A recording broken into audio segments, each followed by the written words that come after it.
Spawn and Wildcats, written by Alan Moore. Holy shit, this is going to be the coolest book you've ever read in your life. Actually, no, it's not. It sucks. It sucks. Or does it? So, by the way, hi everyone. Thanks for joining me. When this was announced, this might honestly be the first thing I ever read that I knew it was Alan Moore, and I knew that I was supposed to like it because it's Alan Moore. I'm not sure of the time frame, but the issue of Spawn written by Alan Moore might have actually already been out. But at this time, when in my comics reading, I'd heard the name, but I had no idea who Alan Moore was, or what his significance was, or what he had contributed to comics, or how, I mean, he's actually incredibly brilliant. He's very smart, despite what you may think about the man, his politics or his opinion on comics or his conduct. I actually have no problem with him from what I know about him.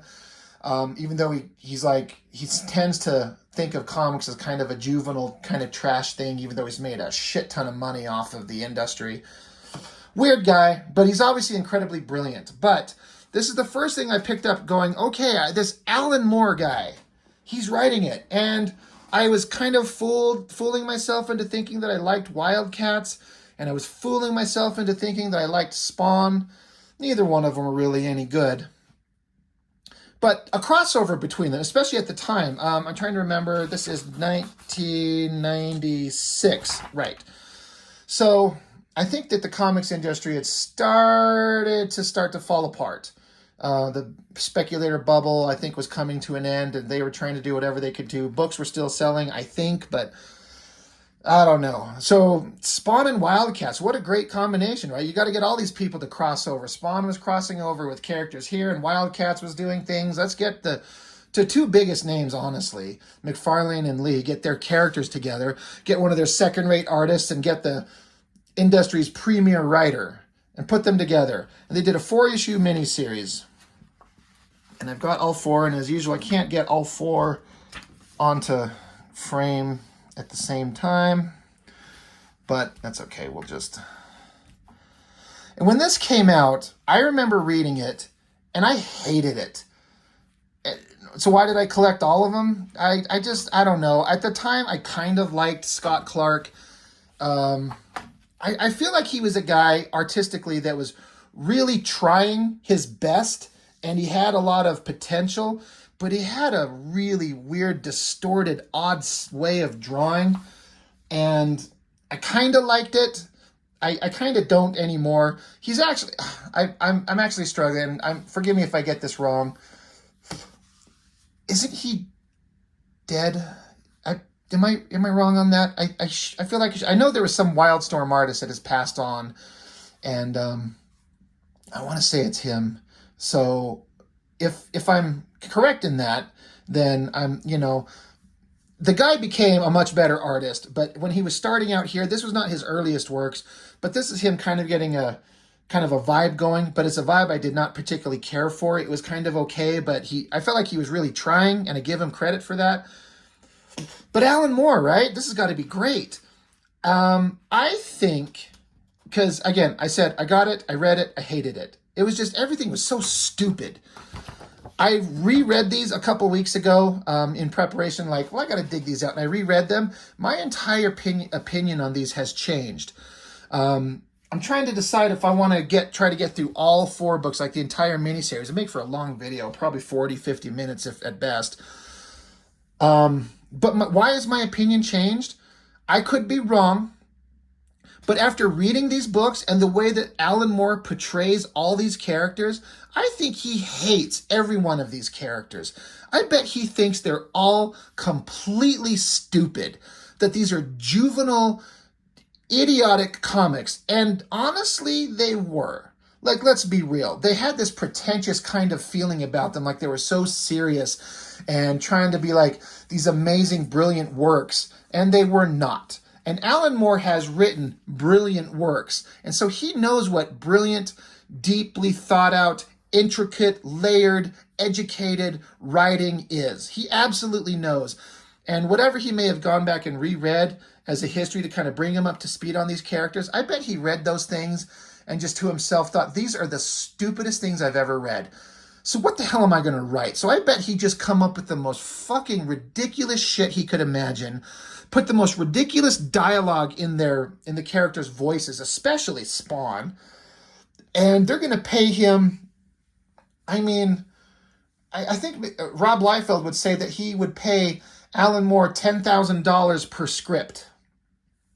So if that's the case, this is $40,000 for something that probably took him, an hour to read the material of past comics that came out, and he probably sat down and dashed out these things in a couple hours, only because he's very verbose when he writes a script. The concepts, I bet, came to him immediately. He's like, oh, I know what I'm going to do. I'm going to write the dumbest stuff anyone's ever seen. I'm going to put it out there, and they're going to like it. And no one's going to tell Alan Moore to kiss their ass. Like, dude, rewrite this shit. Are you giving us junk? No one's going to say that. They're just going to print whatever the fuck Alan Moore writes. And if he writes absolute shit, you're going to read it because that's what he did.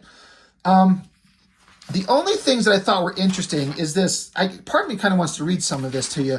He has this really interesting way of like, well, here's a new universe I've never delved into. So we're going to get into like the weird, otherworldly shit about the universe. Stuff that I think he probably finds interesting as an excuse to start writing into this world that he's about to go into. It's this is all written pretty well. It's kind of interesting. Let's see. I've got to get my little pointer here so I can kind of follow along. Space, time starts out, 12 billion years have passed since it erupted out of nothing, out of pregnant nothingness. This glittering, expanding egg of heat and stars and moments, its edges still race outwards from the point of detonation, outwards into emptiness. Beyond the swelling bubble of reality and matter is the nowhere, and the no-when is the place that has no place to be yet. It is the day before time starts and day begins. Here is that which, truth to tell, is not. Nothing save thought can penetrate where there is neither time nor space, but only mind. Across 12 billion years, you may be assured that some rare minds have ventured hence. No time has passed since they arrived. They are still here. Watch closely now. Beyond the rim of all things, there is only magic. So that's really interesting. Like, he's got really interesting ideas. And then, so there are these creatures out in the nowheres of the universe. And he has these wild design creatures that he hands off to the Scott Clark. Minds that have broken free from matter, the magicians hang suspended in their radiant void of words unsaid and shapes unmade. They play in the unreal. They take whatever forms they choose and change them, often rippling and shifting in the no time.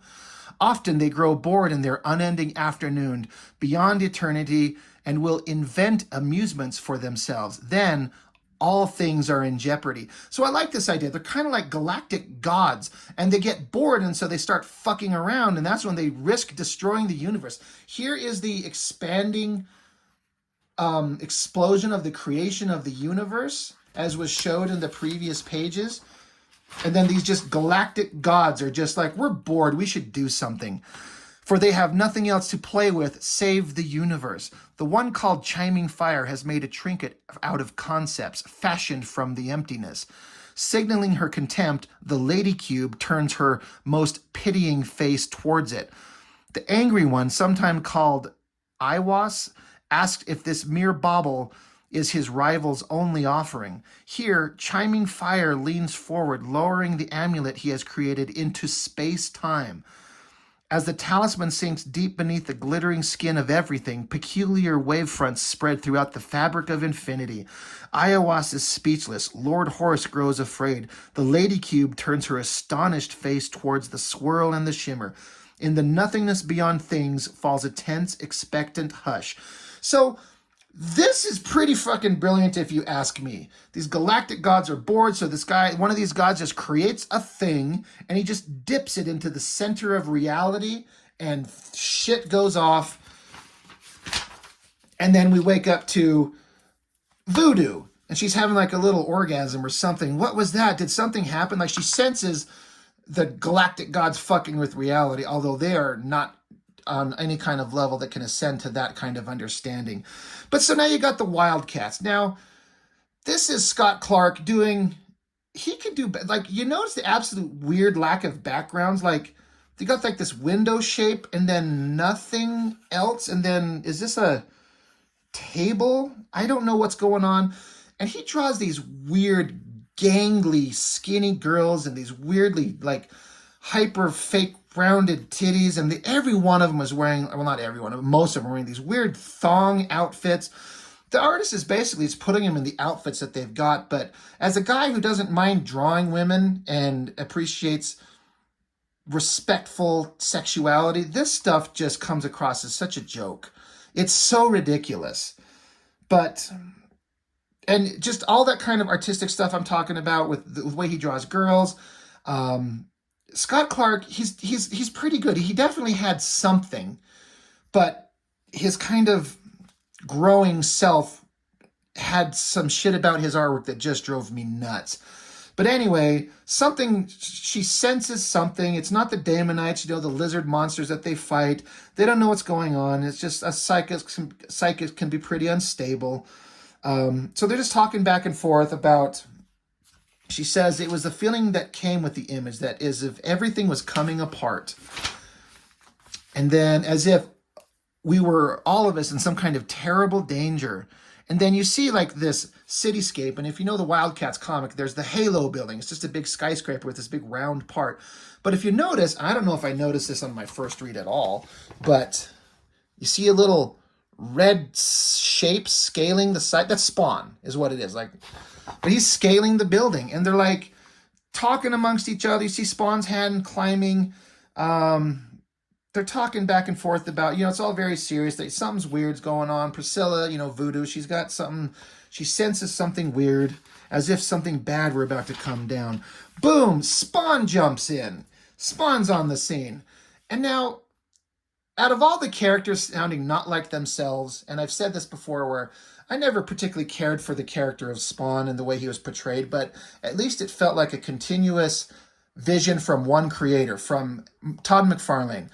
But this way that this guy talks and acts doesn't sound like what Spawn would say. Like he jumps in here, it's taken me a long time and a lot of CIA contacts to find you scumbags, but there's the devil to pay. Okay. Who in the hell? Where are they? Where are Grifter and Zealot? And then so Maul's back here. Hey, I recognize this guy. It's that Spawn creep from the newspapers. Isn't he supposed to be a vampire? I feel like that's Alan Moore, like, just kind of like riffing on the stupidity of this. Like, oh, this guy is in the alleys. Is he a vampire or something? So Marlowe's, Voodoo, what's going on here? She's like, I don't know. He says he's after Zealot and Grifter. I was recovering from some kind of psychic flash. But in the background, the scale doesn't quite work. But you see Maul holding Spawn. Because Maul, he can get really big. The bigger he gets, the dumber he gets. But it kind of feels like he's just picking up like a toy or something like that. Whatever. We're moving on. And so it's this big, kind of like single image splash page broken up into some panels. And each one kind of is like, you got all the Wildcats in kind of one position. But Spawn, like breaking free, jump flipping, landing, and being kind of awesome. Like, artistically, I feel like Scott Clark really went for it here. This is something kind of interesting. You see this kind of like weird angular way that he draws this face with this like angular jaw. He leans into that a lot, especially with this character. Not my favorite thing. And then once again, we got these girls in they're super tiny and this thong underwear outfits that just look so silly. But Spawn, he's saying, only because they came after me. The alleys are my turf. Nobody screws with me there without payback. And then so Warblade here, he's like, take him out, grab his cape or something. There's only one of them. Like, yelling at him to grab his cape. That sounds like a joke. Got Grifter here doing some kind of like jump shooting as he jumps overhead. Oh yeah. And they have Grifter and Spartan like butting heads up against each other in this book. Do something, Spartan. This is turning into another cluster grope. I don't want to say cluster fuck. Spartan saying, Grifter, when you become combat leader, you can try a different approach. And tell them I am doing something. I'm trying to stop him from reaching you or Zealot. And so he's like, oh, so that's you. Jesus. You've rattled my chain, sweetheart, and I've got a spiky temper. Does that sound like Spawn? And then, of course, he like grabs her, and by Hecate's scythe, you'll pay for that, creature. I remember as I reread this recently, I'm like, oh, Alan Moore is just joking with us. This is all so stupid. He's just fucking around. And so he grabs her and he's like, hey, wait a minute. I know this is going to sound stupid, but didn't you used to be black? And Grifter, he's like, what's he talking about? Is this guy on crack or something? And he's like, Grifter, isn't your hair supposed to be gray? And they all kind of like pick themselves up. And look at Spawn looking like a dope. He's like, sure. Look, okay, I'm sorry. Okay, I'm starting to think I made a mistake. Zealot saying, Bertha was your mistake, you vile rampaging pig. However, it's an error I can swiftly rectify. And so Marlowe's like, wait, everyone just chill out. What do we say we all sit down and discuss this like gentlemen? Like, hey, the undead demon vampire from the alleyways that came in and started beating the shit out of us. Let's all sit down like grown adults and talk. Yeah. So they sit down. And Spawn was attacked by Zealot and Grifter, so he came looking for them. But he's like, I didn't imagine this. I was on my own territory, and these guys showed up, and they fought just like you. And we can't go too many pages without showing, like, you know, her skinny, thonged ass. It just starts looking so dumb. Also, I can't wait to look at that. This is the book that made me love Adam Hughes. I didn't like him at all, but once that thing came out, I suddenly understood why he was good. We'll be looking at those.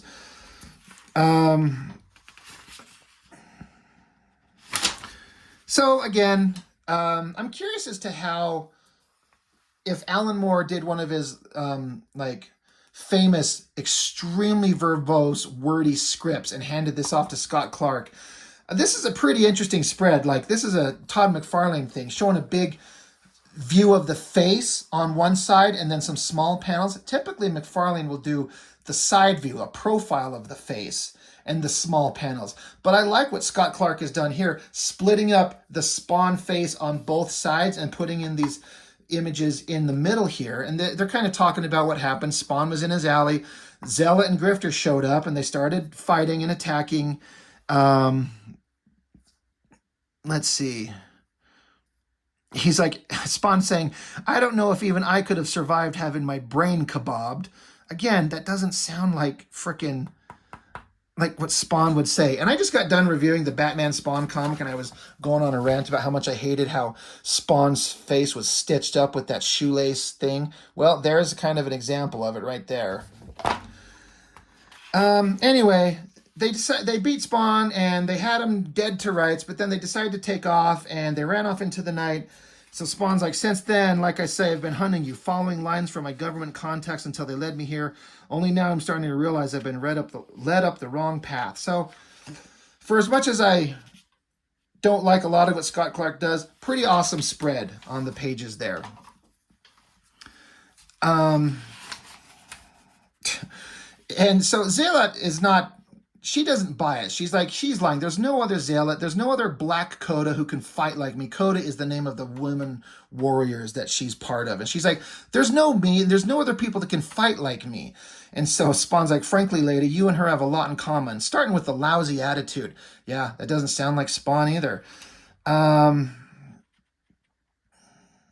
So they're sitting there like, well, who is it? I mean, if they're trying to impersonate Zealot and Grifter, they're like, I mean, a black woman, an old man, that's a lousy imitation.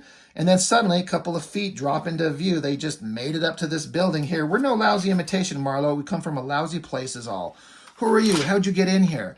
And so it's Grifter, except old, and it's some black woman who has the name Zealot, but it's certainly not this one. And of course, she's in the tiniest, most ridiculous, hyper thin.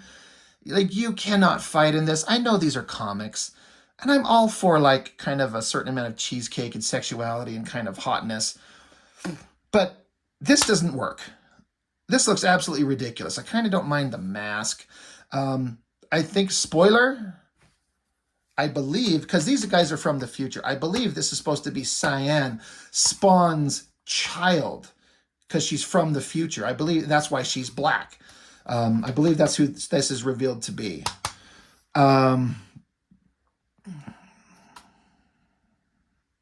Anyway, they're talking about, hey, who are these people? Spawn's like, I know who they are. These are the imposters that started a fight with me. If you guys will get out of my way, I'm quite prepared to finish it.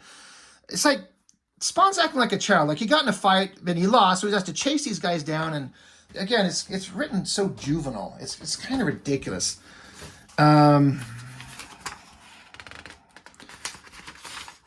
And then the new Zealot is talking with the original one here. She's like, and you, I hadn't realized you were so beautiful when you were young, Lady Tapestry. Zealot. Yeah. And they've got this girl, they've got this kind of weird future talk. She's like, crash that program, Cole. Like, it's like kind of like a computer slang is what it is. It's kind of silly. He may be doing fine, but I'm not. I still want an explanation for the beating last night. And they just kind of go into an explanation of like where these guys come from in the future. They say about a month or so from now, a minor demon creature previously held in servitude by some all-powerful devil god suddenly finds the means to slay his master and end his slavery. They say it was a talisman of some kind, and with it he destroyed the king of hell and stole hell's power for his own. Is that supposed to be Spawn that did that? I think. I can't remember because, whatever. Anyway, this demon kind of like took over the world and made a living hell on Earth. One morning on September 1996, hell on Earth was declared. The skies were black with demons who now followed the command of this demon who called themselves if I say this right, Ipsissimus. I don't know if that's a real word, if that's just something that Alan Moore come up with. The human population didn't have a chance. They were subjugated quickly, even the superhuman population. Like there's some kind of superhuman guy up there like crucified. You got Savage Dragon's head on a pike.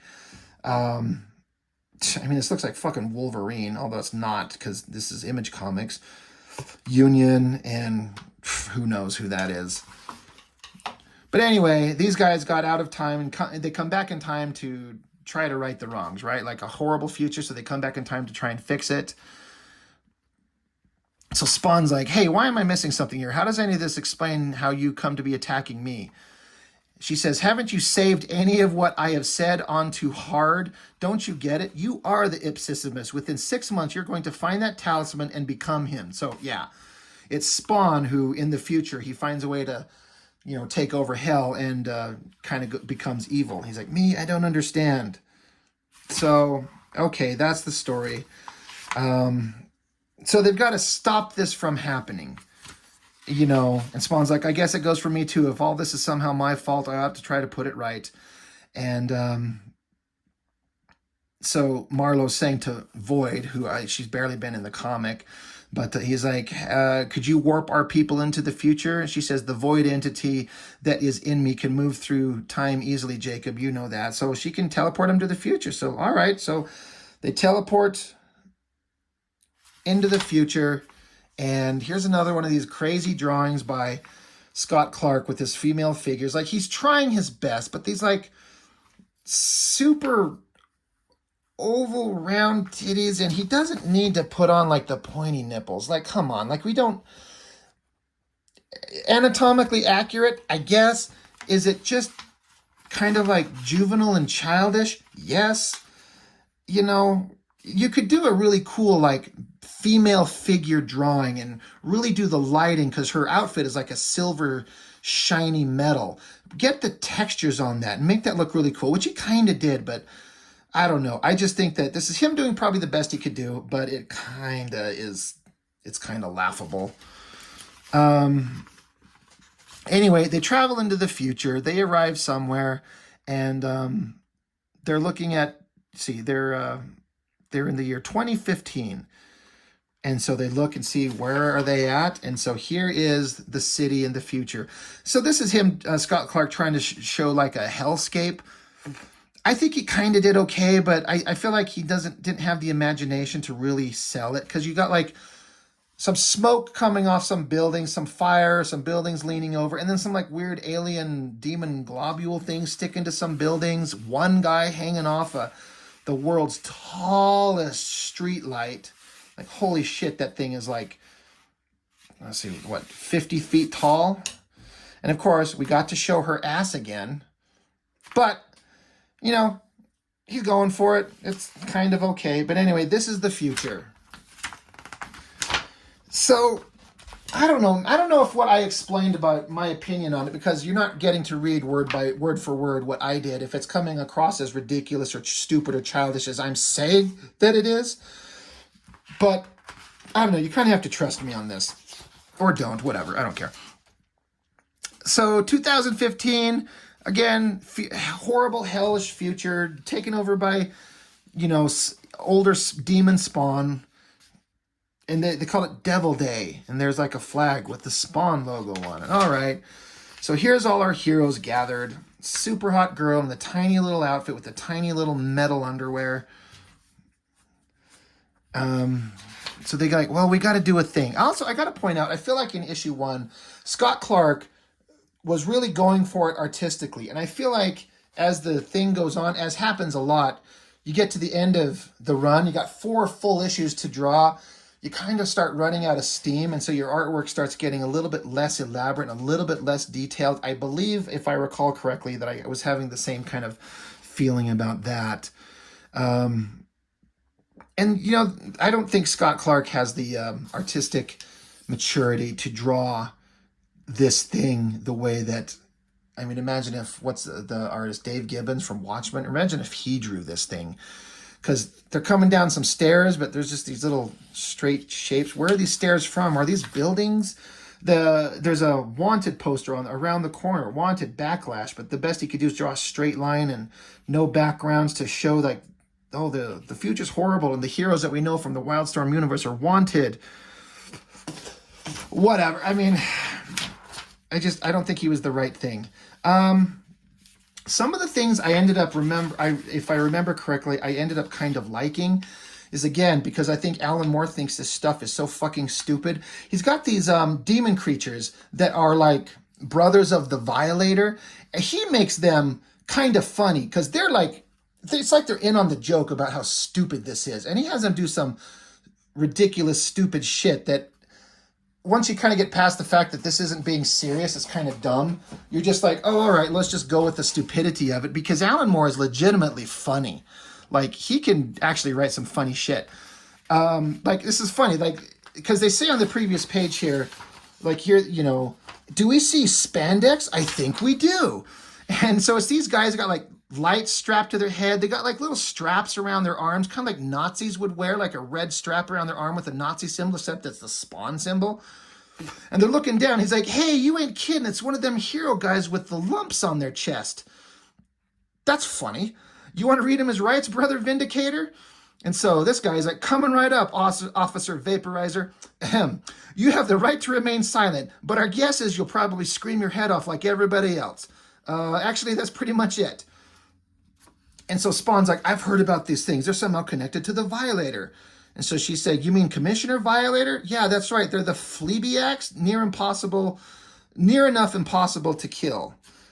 And I think, I don't remember if Alan Moore has written these characters. He's written them before, or he'll write them again, but whether it was before this book or after this book, I can't remember. There was a Violator miniseries that was not great. I've got it. I'll dig it out somewhere. But it had the same kind of humor of these stupid demon monsters.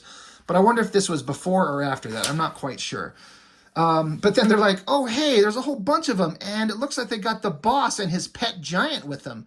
Ha, it's just a trick with other guys dressed up. It's like that whole Santa thing over again. Let's squash them. And then this is Scott Clark. It's like he just kind of gave up. Because he's like, we got to draw a big scene of these guys fighting. And he's like, I'll throw in some buildings and, fuck it. There's just no ground. There's no ground. Who cares? I'm gonna pay a lot of attention to this big figure of Maul when he gets bigger and do this thing that he does a lot. If you go back and look at all of his artwork, he does this thing where he'll do this dramatic lighting effect as if there's a very strong beam of light hitting him here. And so when they color it up, it looks pretty good often. Like here it is again. He's got that hard lighting under here, but he does it all the damn time. I mean, we're only a couple pages into this book, but you'll see that come up a lot. So go for it. Try to find a vital organ. That probably rules out their brains, so that's kind of funny. And he's like, didn't I already kill a bunch of you guys? And so here's, an artist trying to give Warblade different things to do with his morphing. Like, he's like liquid metal, but all you ever see him do is turn his hands into long blades. Well, they're like, and I bet this was Alan Moore. He's like, let's come up with him with something different. So it's almost like a drill he creates on his hand. And in the regular Wildcats series, Alan Moore takes over that book, and he does some interesting shit with all the characters, even if it's just a little bit here and there. And he actually has something interesting, a tiny bit interesting to say with a Warblade and his powers. Anyway, they're talking about, here's what we should do. Immobilize that which cannot be killed. So they basically take one of these guys, because they've got long, gangly, like, arms and legs. So they basically chop his tendons, his hamstring tendons. And so this guy, he's like his arms are like wobbling. He's like, hey, he's off balance. He's going to fall. He's like, hey, where's all this gravity come from? Help me out, brother Vaporizer. We got an officer down here. Where's my backup? Uh-oh, I'm going. And he just lands on the ground. I think this is funny. I think artistically, Scott Clark is just unequipped to draw this in a way that, like, you can at least sort of tell what's going on, but Alan Moore should have been saddled with a much better artist. And who could that have been? I don't know, but it's funny, but it's not portrayed as well as I think it would be. This drawing of Maul, like, Scott Clark will draw the big, muscly, like, badass shit pretty well. Maul's getting bigger, and he's trying to rip open this guy's mouth. So that's a hard angle to do, and I think he's doing pretty well there. And then, big, heavy, hardcore lighting. Yeah, this is where, again, I think this is Alan Moore's voice speaking. They're like, he's doing fine. How's Maul doing with the other one? He's doing fine, only had to get pretty big to do it. I think he might be losing it. So Spawn is saying, my God, you're not kidding. The last time I saw anything that big and stupid, it was a game show audience. Like, that's Spawn talking. That does not sound like Spawn at all. That sounds like Alan Moore just fucking around. It's telling us how stupid all of this is. Geez, look what he's doing to that thing. Like, he just splashes it into goo. And so, Voodoo has to crawl up there. Here she is, tiny little self, and she's saying, hey, calm down. We're a friend. Let's get smaller, get your brains back. And he eventually calms down. He shrinks up and gets back to his kind of normal self. And he's like, hold on, I want to make sure Junior here doesn't come crawling after it. So Spartan's like blasting into his brain. He's like, ouch, you can't do that. I'm a cop, okay? So here these guys are. They like shot him in the brains and like spiked their heads to the ground. And the demon guys are like, I mean, really, this is a serious offense. Section 5, impaling an officer's head while in pursuit of his duty. I just ain't done. It just ain't done. What about Columbo? What about Starsky and Hutch? Nobody ever nailed their brains to the floor. Hey, that's right. I wonder why not. That's just Alan Moore talking out loud. It's just his mind going, just wandering, I bet you, about some, like, he's like, well, what funny, stupid shit can I have thrown in this book while these heroes walk off with their firm, tight asses looking all cool about the cool shit that they did. It just comes across as just, like I've said, Alan Moore thinks this shit is so stupid. Anyway, they keep walking along, and then they run across some of these, there's some soldiers in the Wildcats comics called the Razors. And so, you're on razor turf, soft boy, unless you got a good reason. You is street burrito. Okay, you is street burrito. I'm just reading the text. And this is a character that's from the books. An old version, of course. You got to run into old versions in these post-apocalyptic futures.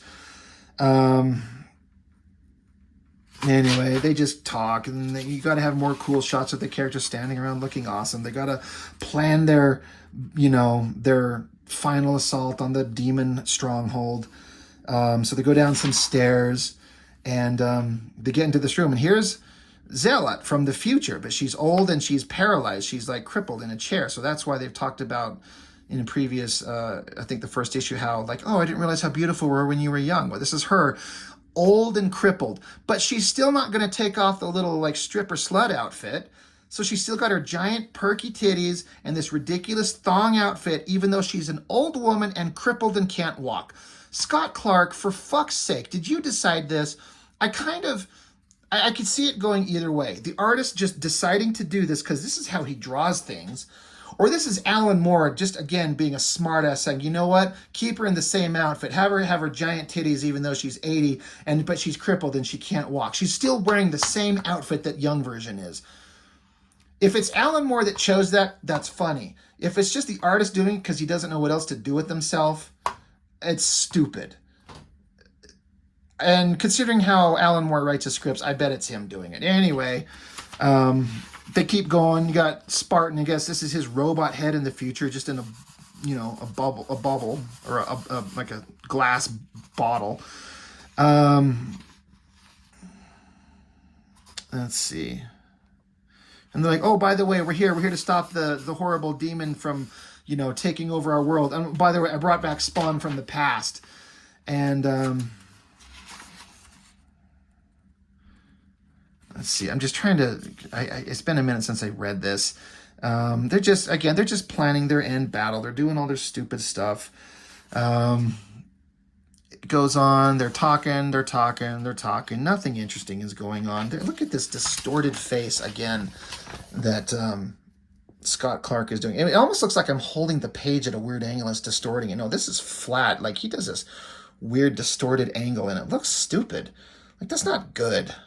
It's a weird stylistic thing he was leaning into, and I don't like it. Anyway, and then you got this combination. There's these bad guys that were introduced in the first Wildcats comics, and somehow, even though you kind of can't tell here, again, I think this is an artistic limitation that the guy drawing this just didn't have. These three guys were basically molded into one. They were like somehow stuck together. I'm trying to find. It'll come up in a later. He'll pop up again. It's not shown very clearly, but they're basically fused into one being. This like giant magma rock guy, a robot, and some armored douchebag. They've been fused into one creature, but it's not very clear. So anyway, it's just kind of crappy drawings. They're just shooting, and then, hey, Void, teleport us out of here. So she does. They teleport. And they end up in some kind of underground caves that are like very short caves here. So Spawn, he's like, so this overgrown storm drain is some sort of safe house. Like, yeah, we keep our dearest treasures here. It's also within striking distance of, I'm not even going to say the Spawn name, but whatever. And they're like, oh, we're getting close to the memorial gallery. And so this little tiny cave suddenly turns into like hundreds of feet tall, and there's like statues of Warblade and Voodoo. Like, again, this is Alan Moore coming up with this, so I can't blame the artist for this, but it's kind of ridiculous. So this is Alan Moore. Again, I think he's just like, yeah, Warblade and Voodoo, they had giant, perfectly replicated statues of them because they were great heroes that died. So we're going to waste our time and efforts in this post-apocalyptic hellhole carving statues out of them. Like, it's kind of stupid. But it's Alan Moore, and he's just fucking around, so he doesn't care.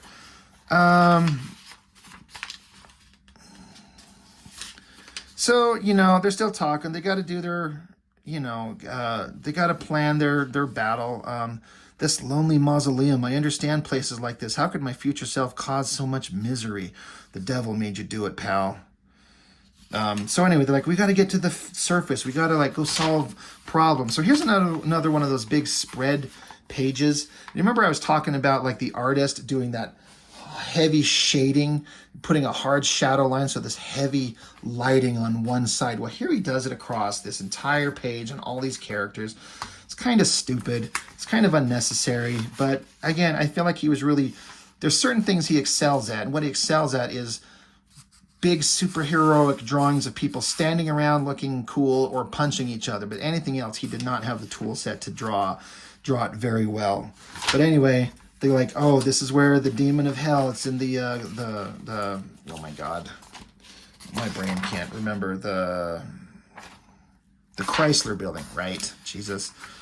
The abyss is waiting. And this is supposed to be like a hellscape, there's some, the building has a skull chain necklace like Spawn does.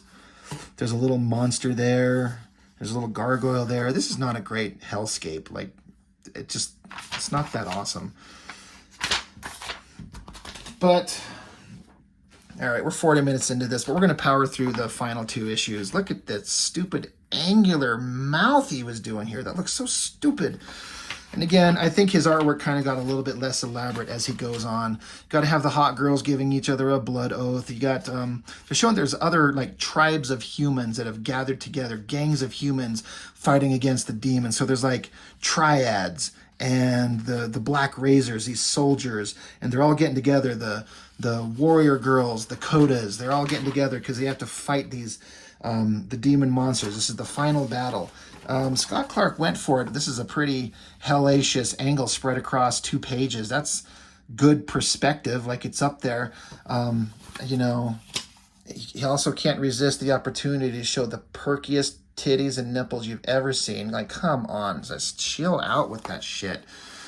For some reason, paralyzed Zealot in her sled outfit and her little wheelchair floating up in the sky somehow. I don't know how or why. But they're infiltrating the building, and if you can't tell that down here, don't worry. It's completely unclear. Like they're kind of like diving down into some tunnels. I don't understand what I'm looking at there. Like, I don't know what that's supposed to be. They're teleporting into somewhere, and they're chopping their way into something. You could tell that he spent all his time on that. And he's like, I can't draw this shit anymore. I am just done. And he's like, and I've got still 2 whole issues to go. So they come out, carve their way into like, it's supposed to be like a trophy room, but all you see are just like headpieces floating in the air. Or there's like, that's the demon, the devil god, you know, that you see in Spawn. That's boring. You got swords and shit just like floating in the air. They're supposed to be mounted onto a wall. There's that heavy lighting thing that Scott Clark does. And again, no backgrounds, that weird angular face thing. And then these guys are supposed to be Grunge and the guy that does fire. I can't remember his name. Whatever, who cares? From Gen 13, but older versions of them that are like corrupted and working for the devil guy. So, all right, whatever. The hefty guy used to be called Grunge. Yeah, they don't say his name. I can't remember his like Gen 13 superhero name. Whatever. And then the artist is like, well, I guess I need to draw some backgrounds again. So I'll draw like it's like a library with like bookshelves that go, 3 stories in the air. But, at least he drew something.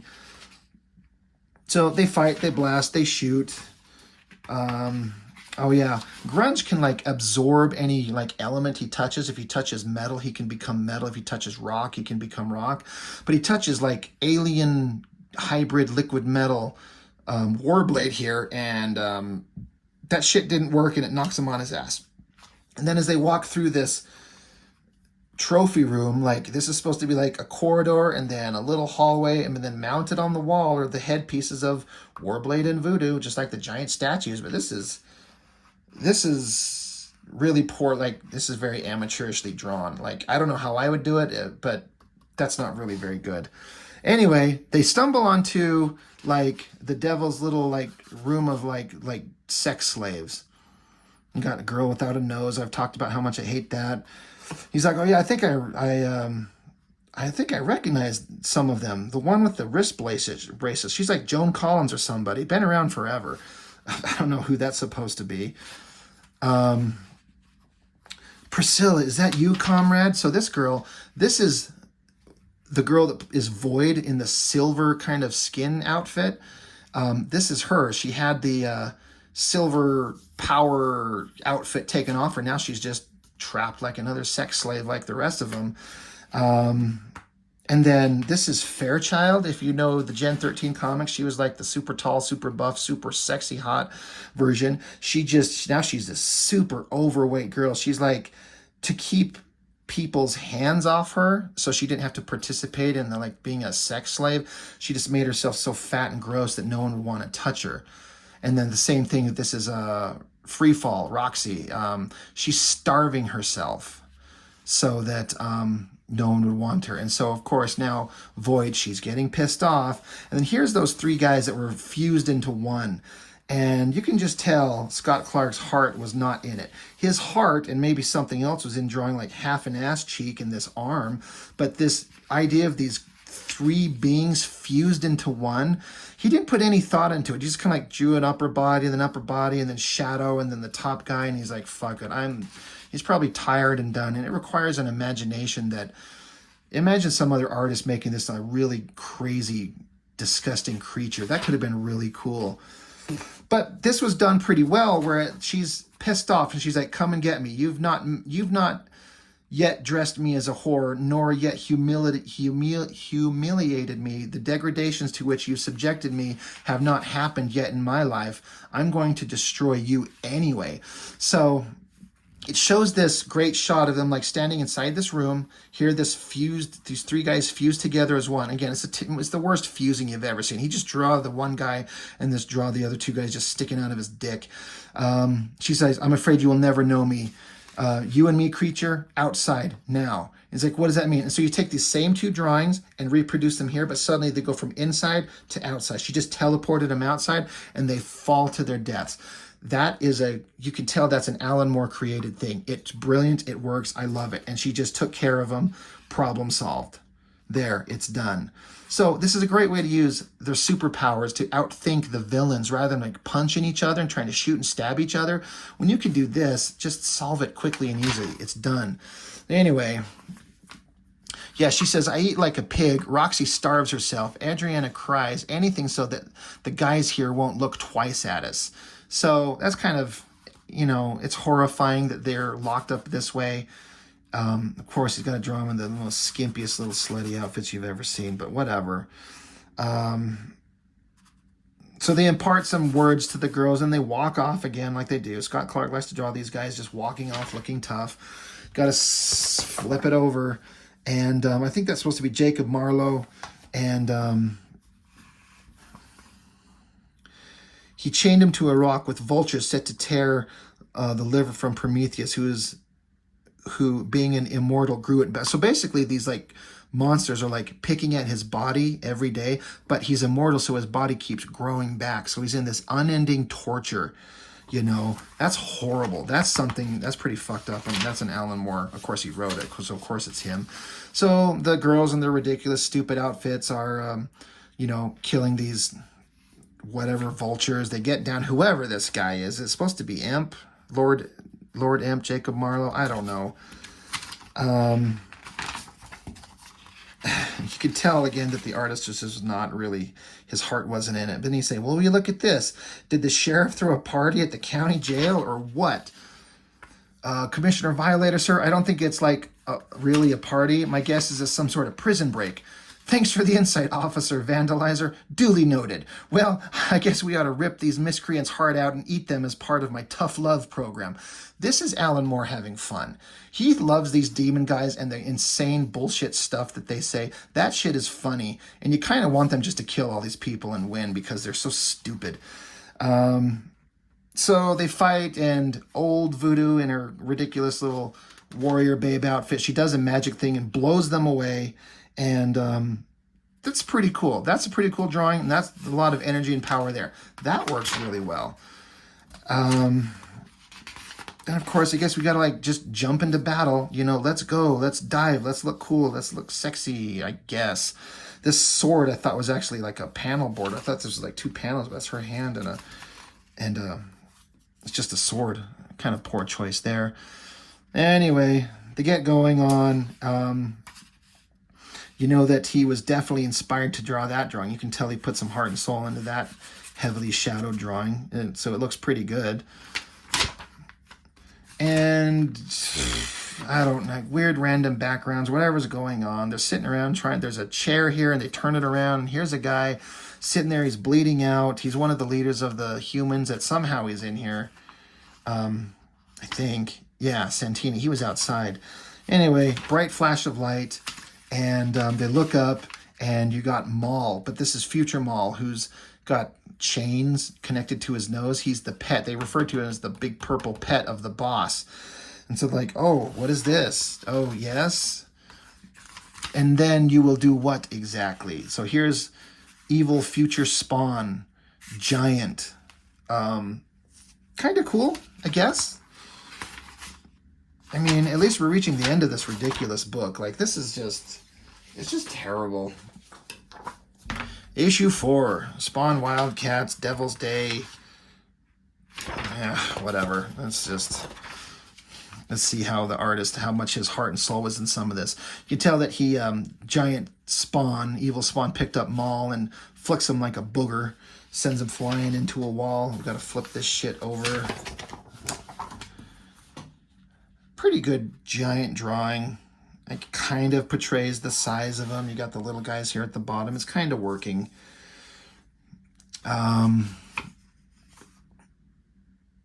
Anyway, whatever. They got to fight.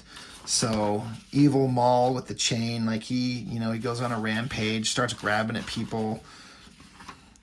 So we all got to fight him. Man, the inkers really went to town on this, like blast lines in the background. I wonder who inked this.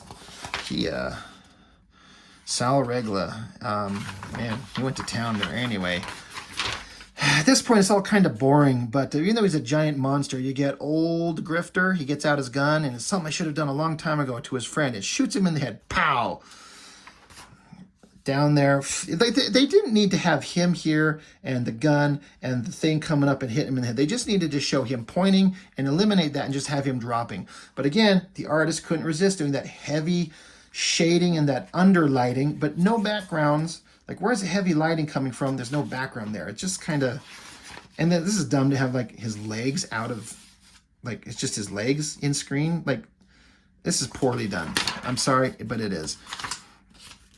Evil Spawn, I don't think he's too happy about that. You killed my pet. God, this is just... this is just dumb. I kind of don't even care anymore. I'm kind of past the point of giving a shit. Blast at him. Oh my God, we're all freaking out. Regular Spawn. It's time I confronted myself. So we got to have a couple pages of Spawn fighting Spawn. With this little amulet. This is the thing that gave him his ability to conquer hell and take over the world. So he's going to take it from him. And whatever. They take it. They send him away. We're all sitting around trying to pick ourselves up. You can tell the artist is just done. Like, for all the stuff he's done really well, he's just kind of over it. And so are we, right? This is not great. No backgrounds. They're just blasting an evil... Like, how little interest is going on here? Like, he's standing here flat side view, but he's like jumping down from the top, like we're looking down at him. This just doesn't work. It's just kind of terrible. And all right, I gotta draw a page of a sexy girl, of course. So whatever, more whatever, old Zealot, whatever. It's time to like bring ourselves together and end this horror. Let's teleport ourselves back to regular time. I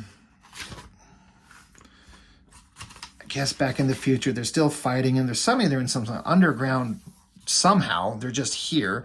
Big stairs, they're going down lower and lower. I don't even remember what the hell happens. Oh yeah, this is where, oh yeah, is this regular Spawn has it? Now he's like, now he's going to become evil. So he bashes this girl in the face. Oh yeah, this is them back in regular time. Spawn took it with him, the amulet. So now he's back in regular time. But he doesn't, like I've said, we don't know this yet, but this is his daughter. I think this is what's going to break him from realizing what's going on. Jesus, so I can't even tell what okay. I'm like, I can't even tell what we're looking at here. This is her face, like this is her chin, and this is her mouth, and these are her titties. But of course, you have to draw those in frame. But he punches it, and he knocks her mask off, and he sees, because this is regular Spawn. He took the amulet from evil Spawn in the future, and they came back to 1996 regular time, but it's like taking him over, almost like it's like a self-fulfilling prophecy, I think, something like that. This is what's going to happen. But he punches her, and he sees that it's his daughter, although I doubt he'd recognize his daughter, who is like a 5-year-old kid versus, what is she, 30 years old or something here. I don't know that I would recognize my own son when he was like 5 versus 30 if I'd never seen the in-between. Whatever. He's like, what happened to your mom? She killed herself. Her name was Wanda. Why should you care? I don't know that this girl realizes that Spawn is her dad.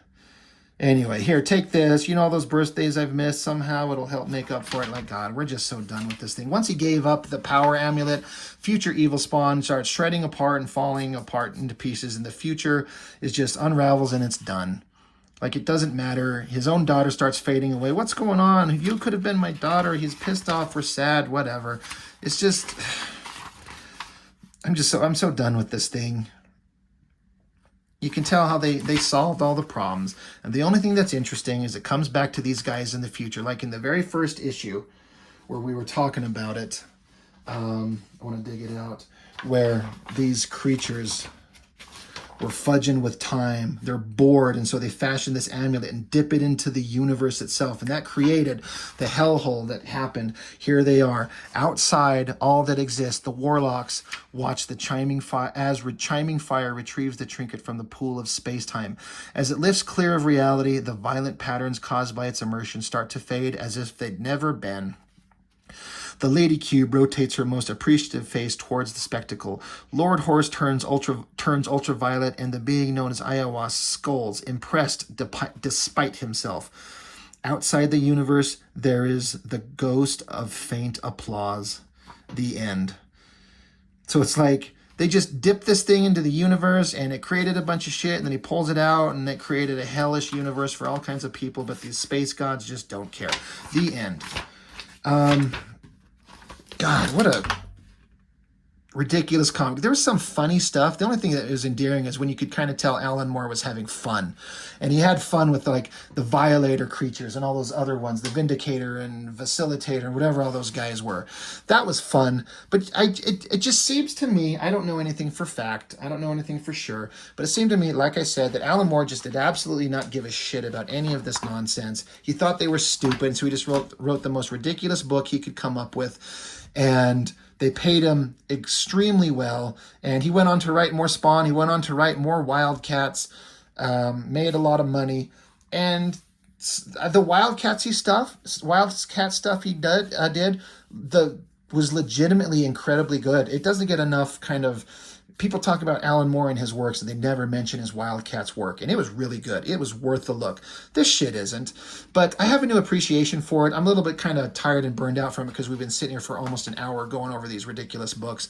But like I said, upon reread, now that I understood, in my opinion, that Alan Moore just thought they sucked, and he's just going to write just absolute drivel, that makes him entertaining and worth rereading. But they're just kind of garbage, and Scott Clark was not the artist to choose for this book. It was way too advanced for his abilities. Could have been worse. Could have been Rob Liefeld. And there are Alan Moore books drawn by Rob Liefeld we will certainly look at because those are a joke. Anyway, that is all I have for now. Tell me, am I wrong? Am I way off? Did I just insult one of your favorite books and your favorite artists and your favorite writers? Am I just being way out of line? Please tell me. And I'd be surprised if any of you got through this long of a video. But Spawn Wildcats, what a weird thing. What a dumb thing. Some shining moments in there. But anyway, that's all I got for now. As always, thank you for watching. See you next time.